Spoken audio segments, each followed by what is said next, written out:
இதோ மக்களே, மீண்டும் உங்கள் சகோதரி எவாஞ்சலின் ஆசீர்வதிக்கப்பட்ட நல்ல நாளாக அமையவும், மக்களுக்கு இரட்சிப்பின் திட்டம் மக்களுக்கு மீது இறங்கவும், மிகுந்த அன்போடும், மிகுந்த ஜெபத்தோடும் இந்த வேதத்தை நான் வாசிக்கிறேன்.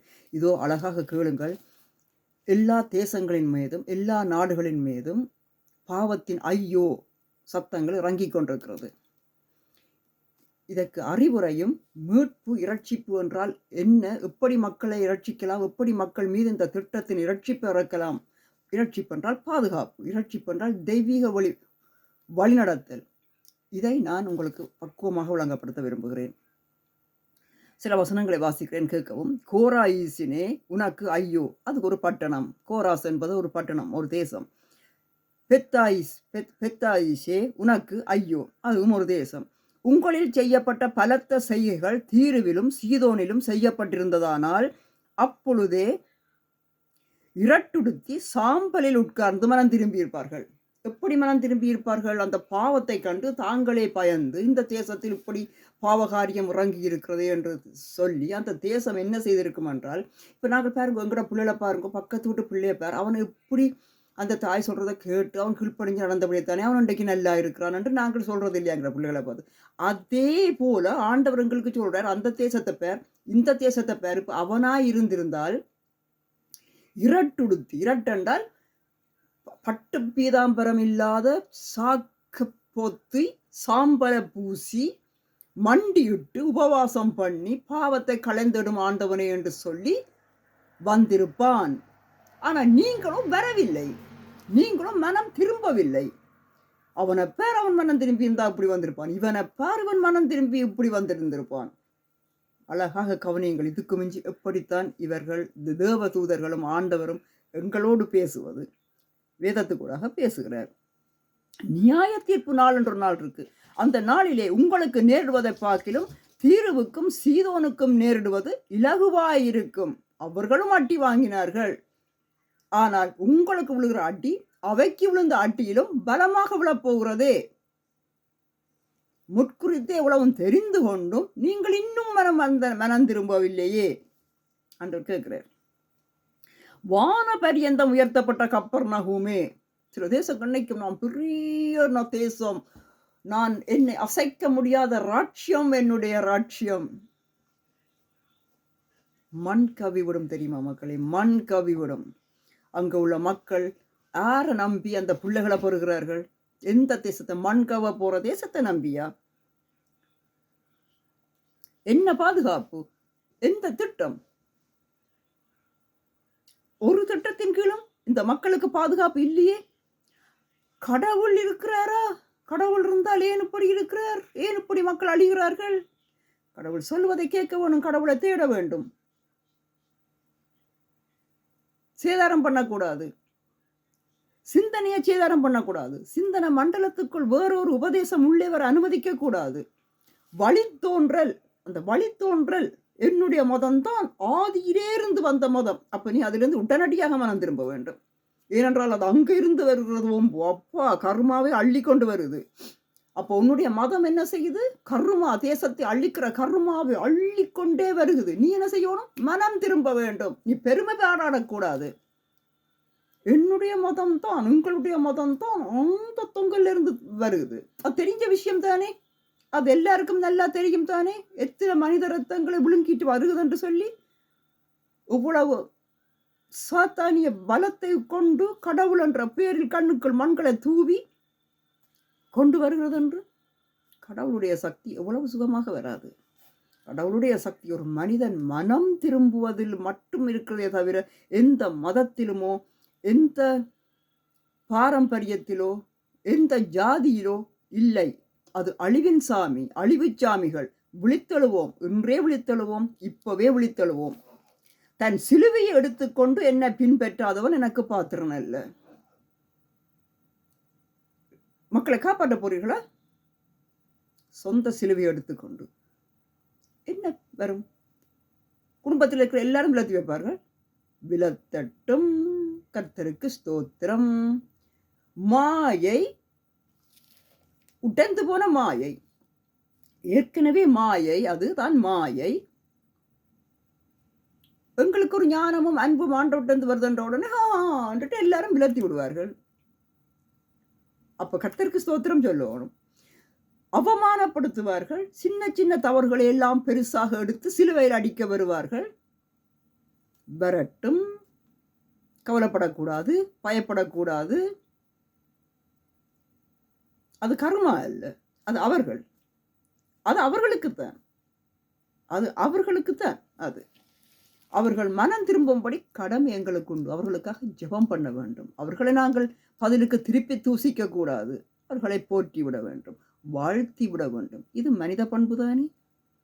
இப்படிப்பட்ட மனித பண்பை காட்டித் தருகிற ஒரு தூதன், ஒரு தேவ தூதர் தளபதி எங்களுக்கு தலைவனாக இருந்தால் நாங்கள் எவ்வளவு அழகானவர்களாக இருப்போம் முதலில், எவ்வளவு அன்பு பண்பானவர்களாக இருப்போம் முதலில், எவ்வளவு நோய் நொடிகளை சுகப்படுத்துகிறவர்களாக இருப்போம், எவ்வளவு பிரச்சனைகளை தீர்த்து வைக்கிறவர்களாக இருப்போம். அப்படியே தேவதூதர்களுக்கு அணுகி அவர்களைப் போல நாங்களும் வந்து விடுவோம். அதான் ஆண்டவர் சொல்லியிருக்கிறார், மனம் திரும்பினவன் வாழ்க்கையில் பிறகு என்ன திருப்பி சபைக்கு போய் அங்க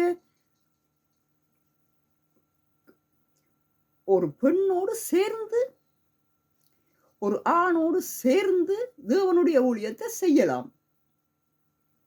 மற்றவன் சொல்லுவான், இவர்கள் என்ன கல்யாணம் கட்டாமல் ஜோடியாக திரிகிறார்கள் என்று. மற்றவன் எவன்? தள்ளப்பட்ட தூதரை கொண்டவன்.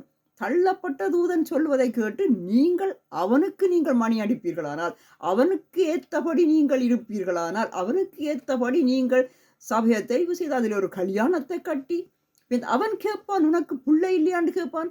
அதற்காக பிள்ளை பெற்று இது இயேசுவுக்கும் சபைக்கும் ஏதுவான காரியமே இல்லை மக்களே. இதற்கும் இயேசு கிறிஸ்துவுக்கும் சம்பந்தமே இல்லை. அது உங்களுடைய மாமிச கிரியை.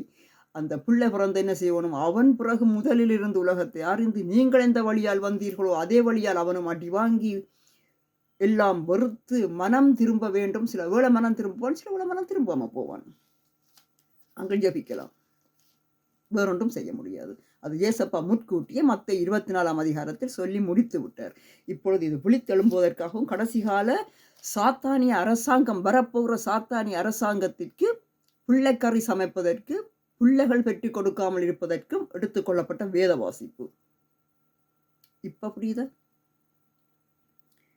என்ன மாதிரி ஐயோ இறங்க போகின்றது, எந்த பெரிய ராட்சியங்கள் எல்லாம் விழப்போகிறது, உபாதைகள் இன்னும் இன்னும் அதிகரித்து கொண்டு போகப்படுகிறது. இது மக்களுக்கு விளங்காத விஷயமே இல்லை. சில பேர் தெரிந்து கொண்டும் பிழை செய்வார்கள். தெற்றியும் நன்றாக தெரியும். இல்லை, நாங்கள் இப்படித்தானே வளர்ந்த, நாங்கள் இப்படித்தானே பிறந்த, நாங்கள் அப்போ அப்படித்தானே நாங்கள் போக போகிறோம். அக்கினி கடலுக்கு போக போறீர்கள் மக்களே. அக்கினி கடல் பூமியில தான் வரப்போகிறது. எப்படி வரப்போகிறது தெரியுமா? அடிமை இலக்கம் 3-6 குற்றி நித்திய ஐக்கினைக்குள்ளாக தீர்க்க போறான். வாசிக்கிறேன், தயவு செய்து பொறுமையோடு இருங்கள். வாசித்து தருகிறேன். வெளிப்படுத்தின சுவிசேஷகம் 13ஆம் அதிகாரம். நெடுக சொல்லிக் கொண்டிருந்தால் புரிய வைக்க முடியாது. பக்குவமாக எடுத்துச் சொல்லக்கூடியவர்கள் எடுத்துச் சொல்லப்பட வேண்டும்.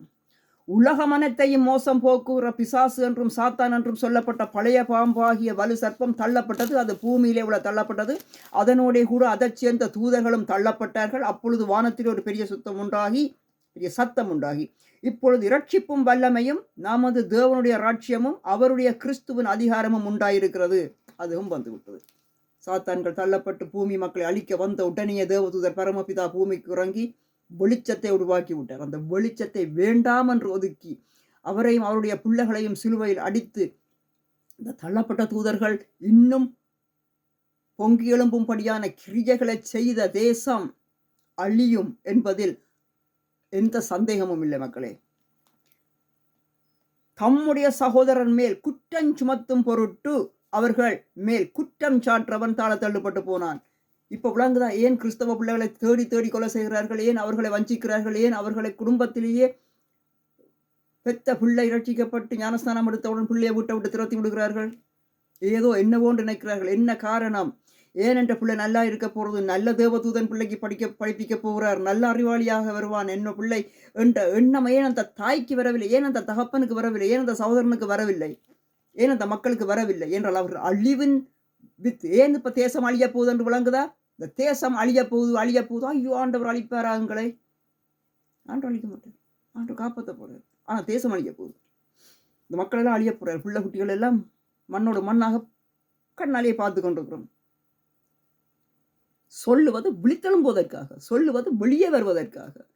இந்த இடத்துல பள்ளம் இருக்கு, இதற்குள்ள விழப்போறீர்கள் என்றால் சாபம் அல்ல. இதுக்குள்ள பள்ளம் இருக்கு, நீங்க அதுக்குள்ள விழப்போறீங்கள். ஐயோ! போய் பக்குவமாக போய் இதற்கண் பள்ளம் உள்ளது, இந்த பள்ளத்தின் கண் நீங்கள் விழுந்தால் என்று இலக்கத்தோடு அமைதியாக சொல்லிக் கொண்டிருந்தால் அப்படியே கேட்டுப்போட்டு அப்படியே போய் விடுவார்கள். நாங்கள் கத்த வேண்டும். ஐயோ பள்ளமப்பா, விழுந்து சாக போகிறீங்களப்பா, கைகால் தெரிக்க போது இஞ்சால வாருங்கோ. இப்படி கத்த வேண்டும், இப்படி கத்த வேண்டும், ஐயோன்று கத்த வேண்டும், அலாம் பண்ண வேண்டும், அதில் விளக்க கொளுத்தி வையுங்க என்று சொல்ல வேணும். அதுக்கு வருகிற போடு, அந்த பள்ளத்தாக்கு ஒளி, அந்த பள்ளத்தாக்கு கிட்ட போகாதே, பிள்ளைகளை கொண்டு இஞ்சாலவா, இனி நிறைய பள்ளங்கள் வரப்போகுது, அதற்காக நீங்கள் எல்லாரும் இனப்பெருக்கம் பண்ணி கொண்டு இருக்க வேண்டாம், காப்பாற்ற முடியாத அளவுக்கு பள்ளங்கள் வரப்போகிறது, இரட்சிக்கப்படுங்கள், இனப்பெருக்கம் செய்ய வேண்டாம், ஆனால் இரட்சிக்கப்படுங்கள், சத்தமாக சொல்ல வேண்டும். கல்யாணம் கட்டுறதற்காகவே ஜெபம் செய்கிற ஊழியர்களை நான் கண்டுவிட்டேன். அவளை பார்த்தேன், ஐயோ அவர்கள் ஏசப்பா தன்னுடைய தகப்பனை அடக்கம் பண்ணிவிட்டு நான் உம்முடைய ஊழியக்காரனாக வருகிறேன் என்றவரை அவர் எடுக்காத முன்னுதாரணமாக எங்களுக்கு காட்டியுள்ளார். தேவையில்லையே, நீ ஊழியனானால் என்ன, உன்னுடைய அப்பா பரலோக ராஜ்யத்தில் வருவாரு, நீ எதற்கு அவரை அடக்கம் பண்ற கிரிகையில செத்த கிரிகைக்கே நீ போக வேண்டும், நீ இரட்சிக்கப்பட்டவனாச்சே, நீ தேவதூதனுடைய தளபதியினுடைய பிள்ளையாச்சே, உனக்கு இறைச்சி பண்ணால் என்னென்று தெரியவில்லை, உனக்கு செத்த வீட்டை பற்றி நீ சிந்திக்கிறாய். அப்பாவுடைய கட்டேசி செத்த விட, என்னுடைய அப்பா என்னை பெற்றார் வளர்த்தாருடைய கட்டேசி செத்த வீட்டுக்கு நான் போயிட்டு வந்து அவனுக்கு ஞானம் வந்து விட்டது, அவன் விழிப்புணர்வு உள்ளவன் தான். சரி, எல்லாரும் நிற்கிற ஒரு இடத்துல எனக்கு விளங்கி கொண்டு, எனக்கு சத்தியம் விளங்கி விட்டது, நான் இந்த செத்த வீட்டுக்கு இருக்க போயிட்டு நான் வந்துடுறேன், முழுமையாக துறவதுக்கு நான் வந்து விடுவேன், அதற்கு முதல் நான் அந்த செத்த வீட்டுக்கு முடிச்சுட்டு வந்தேன், நீ போய் முடி. அவர் எடுத்துக்கொள்ளப்படவில்லை என்றால் அவர் பின்னிட்டு பார்க்கிறவராயிருக்கிறார். ஏன் அந்த பின்னிட்டு பார்க்கக்கூடாது? தேசமே அழிய போகுது, ஒரு அப்பாட செத்த விட முக்கியமா? எத்தனை ஆமிக்காரர்கள் செத்த வீட்டுக்கு வரப்போவதில்லை, அவர் தேசத்தை காப்பாற்றுவதற்காக ஆமிக்காரர்களாக மாறி அங்கே ஊழியம் செய்கிறார்கள். காப்பாற்ற முடியுமா? ஏதோ அவர்கள் செய்கிறார்கள், அவருடைய ஆத்மா சாந்தி அடைவதாக. அவர்கள் தேவ ஊழியத்துக்கு வந்திருந்தால், அவ்வளவு பேரும் தேவதூத பிள்ளைகளாக வந்திருந்தால், இவ்வளவு மாபெரும் சக்தி, அந்த தேவர் லோகமே பூமிக்கு வந்து விட்டது, பரலோக ராட்சியம் வந்து விட்டது, உனக்கு வேண்டியது அதுக்கு இரட்டிப்பாக. என்ன தேசத்துக்காகத்தானே, இந்த நாட்டு துண்டுக்காகத்தானே அடிபடுறோம், பரலோக ராட்சியமே வந்து விட்டதே பூமிக்குள்ள. தேசம் என்ன, தேசம் உலகத்துல தானே இருக்கு, உலகமே அழிய போகுது, நாட்டை எப்படி காப்பாற்ற முடியும்? மக்கள் சாதிகள் அத்தனையுமே அழிய போகுது, அதுக்கு எங்கட ஜாதி மட்டும் காப்பாற்றப்படணும் கேட்க முடியுமா? புதிய ஜாதி வரப்போகிறது, அதான் தேவர்லோக மக்கள். அதே மாதிரி புதிய அரசாங்கம் வரப்போகிறது, புதிய மதம் வரப்போகிறது. என்ன மதம் தெரியுமா? எல்லா மதங்களையும் அழித்து மதச்சண்டையா போடுறீர்கள், எல்லா மதங்களையும் மதித்து புதிய மதம், சாத்தானிய மதம். எப்படி மனிதரை வேட்டையாடுவான்? இப்பொழுது விலங்குகள் எவ்வளவு ருசி மனிதருக்கு, அதே போல மனிதர்கள் அவனுக்கு எவ்வளவு ருசியாக இருக்கும். மக்களை தயவு செய்து விழித்தலுங்கள், இதுக்கு மிஞ்சி இதுதான் வேத வாசிப்பு. இவ்வளவு காலமும் கேட்டது அவ்வளத்தையும் விட்டு காதுகளை கழுவி வெளியே வாங்கும். நீங்கள் எங்கே போய் என்னென்ன கேட்டுக்கொண்டிருக்கிறீர்களோ அது இதில் இல்லை. இப்போ நான் வாசித்துத்தானே காட்டுறேன், நான் என்னத்தை வாசிக்கிறேன் இங்கே பாருங்கோ. பரிசுத்த வேதாகமும் வெளிப்படுத்தின சுவிசேஷகம், பரிசுத்த வேதாகம் மத்தேயு, பரமபிதா இயேசு கிறிஸ்து சொன்னது, அவர் சொன்னது, இவர் சொன்னதல்ல. பரமபிதா இயேசு கிறிஸ்துடைய திட்டம் என்ன, அவருடைய மினிஸ்ட்ரி என்ன, அவர் ஒரு மனிதனோடு என்ன பேச போகிறார். தேவதூதர் பரமபிதாவோடு பேசுகிற அளவு மனிதனாக இருக்க வேண்டாம். எந்த வேலைக்காரனா எடுபிடிக்காரனா பின்னாலே ஓடுறவர்களாக இருக்க போறீங்களா? அவனுக்கு பின்னாலே இவனுக்கு பின்னாலே அந்த பதவிக்காரன் இந்த பதவிக்காரன், அந்த சிஎம் இந்த சிஎம், அவன் வாரான் இவன் வாரான்ட்டு பின்னாலே பொன்னாடை கொண்டு அலைய போறீர்களா? அவனை ஞானஸ்நானம் எடுக்க சொல்லுங்க. அவனை யாரா இருந்தா எங்களுக்கு என்ன, அவன் எந்த பெரிய பிரசிடெண்டா இருந்தா என்ன, எந்த பெரிய நாட்டு ஆளுற அதிபதியா இருந்தா என்ன, முன்னால வரட்டுக்கும் நான் கேட்பேன், நீ ஞானஸ்நானம் எடுத்து விட்டாயா, நீ மனம் திரும்பி விட்டாயா, வாசிச்சு காட்டுவேன். இப்படியாக இருக்கிறது. நீ எப்படி ஒரு தேசத்தை காப்பாற்றும் அதிகாரம் உனக்கு எப்படி கொடுக்கப்படும்? மண்ணோடு மண் கவ போகிறது. இரட்டுடுத்தி சாம்பல் பூசி மனம் திரும்பி விட்டால் விடுதலைக்கிடம் உண்டு. அடுத்தது இன்னும் அதிகமாக இவ்வளவு இந்த கோவாக்கினை வந்த பின் இரட்சிக்கப்படாத மக்கள் பிள்ளைகளை பெற்று பல்கி பெறுகிறார்கள். அதை அவசரமாக வாசிக்கிறேன், தயவு செய்து தொடர்ந்து கேளுங்கள், நிப்பாட்டி போட்டு போக வேண்டாம். அவர்களுடைய வாதையின் புகை, யாருடைய? இந்த மக்கள் அப்பா, இந்த மக்களுடைய வாதையின் புகை. அந்த முத்திரையெல்லாம் கைவழிய குற்றி இதிலே ஞானம் விளங்கும் இந்த மிருகத்தின் இலக்கத்தை புத்தி உடையவன் கணக்கு பார்க்க கடவன். அது மனுஷனுடைய இலக்கமாயிருக்கிறது. அதனுடைய இலக்கம் 666. இது மனுஷனுடைய அடிமை இலக்கம். யூதர்களுக்கு குத்தப்பட்ட போல மனுஷருக்கு குத்தப்பட போல அடிமை இலக்கம். எல்லாருக்கும் ரொம்ப சந்தோஷம். தமிழ் மக்களுக்கும் சந்தோஷம், வெள்ளக்காரனுக்கும் சந்தோஷம். செயற்கை நுண்ணறிவு வரப்போகிறது, நல்லாக தூக்கி பிடிக்க போகிறது. முத்திரையெல்லாம் குத்தினா நாங்கள் சும்மா அப்படி கையை காட்டினா கதவு துறக்கும், கையை காட்டினா பேங்கில் காசு வழியால் வரும். பேசை கொண்டு போக தேவையில்லை, வேலு சுகமாயிருக்கும். அப்படியே கசாப்பு கடைக்கு போக வேண்டியதான், கழுத்தை கொண்டே கொடுக்க வேண்டியதான். நோக விடாம கொள்ள மாட்டான். விதம் விதமாக சித்திரவதை செய்து மனித இரத்தத்தை எடுப்பான். அது வியாபாரம். மனித இரத்தம் எவ்வளவு வெகுமதி நிறைந்தது தெரியுமா? மனித இரத்தம் எவ்வளவு, அது அவனுக்கு தெரியும். அவன் அதில் கல விஷயங்கள் செய்து விற்பனையாகி கொண்டிருக்கிறது. த டார்க் பிஸ்னஸ் உங்களுக்கு தெரியுமா மக்களுக்கு? நீங்கள் 4% உலகத்தை பார்க்கிறீர்கள், 96% இது நடந்து கொண்டிருக்கிறது. இந்த 4% மக்களுக்குள்ள என்னென்று கேட்டால், கல்யாணம் கட்டி பிள்ளை பெற்று பட்டாட விருத்தி பொட்டியானம் கட்டி இந்த சடங்கை விட்டுடாம செய்து கொண்டு வாங்க. அப்போதான் அவனுக்கு அங்கே விருந்து கிடைக்கும். அவனுக்கு மனித இனம் வேண்டும். ஏன் வெளிநாடுகளில் பிள்ளை பெறுவதற்கு காசு கொடுக்கிறார்கள்? ரொம்ப பாசம். அது இல்லை, இனத்தை அழிய விட்டுறக்கூடாது. மக்களை அப்போதான் கிண்டகேல்ட் என்று சொல்லி பணம் கொடுப்பார்கள். பிள்ளைகளுக்கு கொடுக்குற பணம் இருக்குது, த மணி ஆஃப் தி சில்ட்ரன், சலுகை. அதற்காகவே இந்த அந்தந்த நாடுகளுக்கு போய் பிள்ளை பெறுகிறவர்கள் இருக்கிறார்கள்.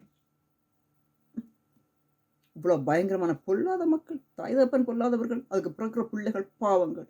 அவர்களில் ஒருவன் எழுந்து விழித்தெழுந்து இதை சொல்ல வந்தால் வீட்டை விட்டு திறத்துவார்கள். சொல்லட்டுக்கும் திறத்தட்டுக்கும் ஹல்லேலூயா ஆமென். எனக்கு நடக்காததா? நடக்க போகிறது. ஒளியும் வெளிச்சமும் பிரகாசம் அசைக்க முடியாது. எழுந்து பிரகாசி ஒளி வந்தது மக்களே. எழுந்து பிரகாசி இங்கே வீட்டுக்கு வீடு படித்தவர்களுக்கும் வாலிபர்களுக்கும் தான் நான் இதை சொல்லுகிறேன். எங்கேயோ வயசு போனவர்கள் இதை நீங்கள் பெற்றுக்கொண்டு மக்களுக்கு சொல்லுங்கள், வாலிபர்களுக்கு சொல்லுங்கள். இந்த வாலிபர்களுக்கு அவசரமாக தேவை. அந்த இலக்கத்தை குத்தினவர்களுடைய நிலைமை, அவர்களுடைய வாதையின் புகை சதா காலங்களில் முழம்பும். அக்கினி கடல் எங்கே இருக்கிறது தெரியுமா? செத்தா பிறகு போய் கும்பி பாகமெல்லாம் வராது, இங்கே வந்துட்டு கும்பி குத்தி கும்பி இங்கே வந்துட்டு முத்திர குத்தி கும்பி பாகம் நரகலோகம் ஓப்பன் பண்றான். மரம் தொடி கொடிகளுக்கு பதிலாக அங்கே மக்களை அடகு வைக்கிற பண்ணையம்தான் இருக்கும். மக்களை தயவு செய்து தீர்க்க தரிசிகளாக மாறுங்கள். தீர்க்க தரிசன வரத்தை நாடுங்கள், தீர்க்க தரிசன வரத்தை நாடுங்கள். சிந்தித்து பாருங்கள். இன்று உங்களுக்கு கண் திறப்பதற்காகவும் நினைத்து பார்க்கிற வரத்தை உங்களுக்கு நான் அருளி, எல்லாம் வல்ல இயேசு கிறிஸ்துவின் சகல சர்வாதிகாரம், பூமியில் உள்ள சர்வாதிகாரம் நொறுக்கப்பட்டு அவருடைய கிருபையின் மகிமையின் ஆட்சி, அவருடைய கிருப மகிமையின் ஆட்சி மனிதனுக்கு மேல் வர நான் ஆசீர்வதிக்கிறேன். ஆமேன். ஆசீர்வதிக்கப்பட்ட நல்ல நாள். விழித்தெழும்புவோமாக.